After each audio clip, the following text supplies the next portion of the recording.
Hi everyone, my name is Steph, this is the Novelty Corner and welcome to a Books Beside My Bed video. For anyone who is new here, I film one of these every week where I wrap up the last 7 days worth of reading, and for anyone who's very familiar with the series, welcome back. This is my reading week from the 16th until the 22nd of May. I am talking about 5 books this week, 1 middle grade and 4 adult titles, and of those adult titles, 3 are by the same author because it was that kind of week. I read a total of 1,427 pages, and my yearly reading total is 177 books. I'm going to start off talking about the middle grade book because I'm only going to be brief because this is a book that's coming out in June and I will have a proper review of this a little bit later on. And that is The Boy Who Stepped Through Time by Anna Sidor. This is a review copy I received from Allen and Unwin. I was asked to review it, and it is a delightful historical adventure story for middle grade readers. It is the story of Perry, who is traveling through France with his family, and they end up going out to an authentic historical festival, and Perry stumbles across some ruins on the grounds, and then Perry ends up transported 1700 years into the past where he finds himself stuck. While he's there, he's always trying to find a way home, but he also befriends some of the local children, including Caritas, who is a fellow slave like he is, and also Valentina, who is the daughter of the household owner. This was a really fun, fascinating read. I know kids who are interested in history would find it really interesting because there's a lot of tidbits and historical references thrown into it, and overall it is really a fun adventure story. So I will have a full review for this close to the release date. Then I read 3 Jessica Gaziella books.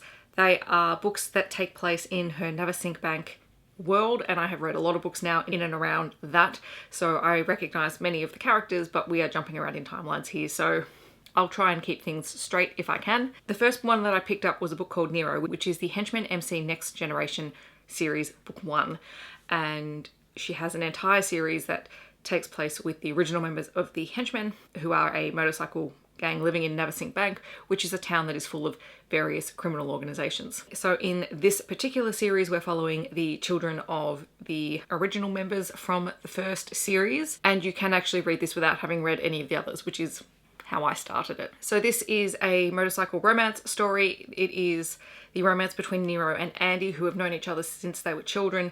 Niro is the son of a henchman member, and Andy is the daughter of an original henchman founding member. And so they've always had this friendship ever since they were children. Their families are tight. And then when Andy goes off to college, there's a bit of a misunderstanding and they end up not talking to each other for a very long time. Niro sort of spirals and becomes very hard and very unlike the man that Andy knew. And when Andy finds herself coming back to Navasink Bank and coming face to face with Niro again, she doesn't really recognize her friend. And then Andy is unintentionally caught up in some of the town's crime business.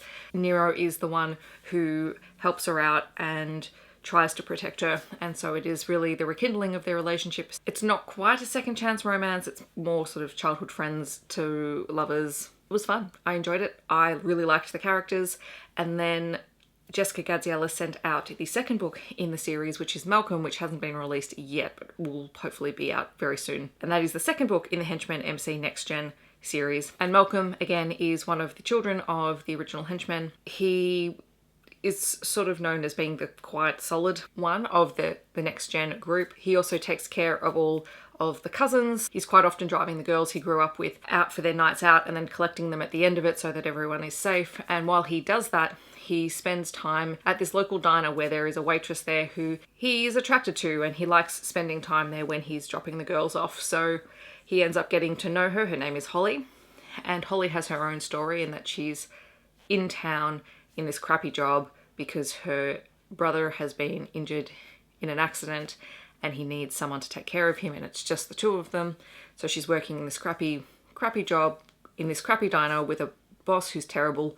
And then one night she is attacked, and it's Malcolm who finds her and who takes it upon himself to find out who is responsible for it, and the two end up forming a relationship. And I really liked this one. Despite the fact that he can be quite violent, Malcolm is a bit of a cinnamon roll, especially when it comes to Holly, so I really enjoyed this one. And then because I figured I should probably go back and actually read some of the original Henchman series, I read the first book, which is called Rain. Rain is the founding member of the MC, and it is his relationship with Summer. It opens with Summer escaping from captivity. She's been kidnapped and held and tortured, and she has finally escaped, and it's in the middle of a storm. She ends up crashing the car that she's escaped in and trying to run on foot. But it's Rain who finds her and realizes that she's in trouble, so he takes her to his place, which is secret and in the middle of nowhere, and gives her time to process and recover. And then he finds out that she had been kidnapped by the town's biggest skin trader. In this one, you do get to meet a lot of the players from this world. There are a lot of names that I recognized just from reading books that have been written afterwards, which was really fun. And it was a great way to sort of orientate myself into where everything started. So I did really enjoy it, but obviously with all of these books, there are significant content warnings. They're all MC romances, they're criminals, there's violence, there's gun running, there's all sorts of stuff. I'll leave a link to Jessica Gadziella's website where she has all of her triggers. So if you want to check those out, you can. And then finally this week, I read The Nancys by R.W.R. MacDonald. This was sent to me for review by Alan and Unwin. This actually came out a couple of years ago, and I have the sequel to review, which is coming out next month. So they kindly sent me this one to read before I read the sequel, which was very nice of them. And this is a mystery with very cozy mystery sort of vibes. It's set in New Zealand. R.W.R. MacDonald is a Kiwi who lives in Melbourne. This is the story of Tippy, who is 11 years old, loves Nancy Drew, and her mother has just won a prize to go on a cruise. So her uncle, who escaped from New Zealand as soon as he could, returns from Australia with his boyfriend, Devon, who is a fashion designer. They're there to spend time with Tippy and look after her while her mother is away.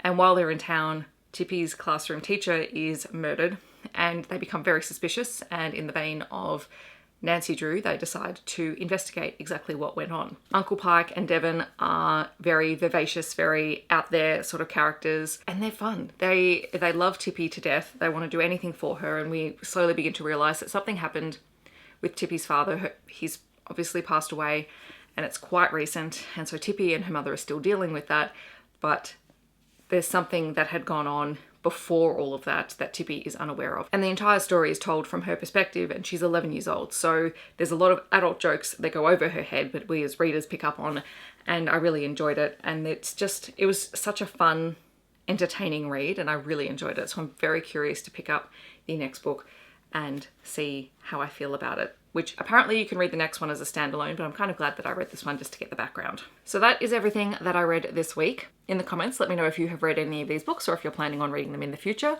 If you're here but you don't want to leave a comment, feel free to leave a motorcycle emoji down in the comments. I hope that wherever you're in the world, you're staying safe and healthy, and I will see you in my next video. Thanks so much for watching. Bye everyone.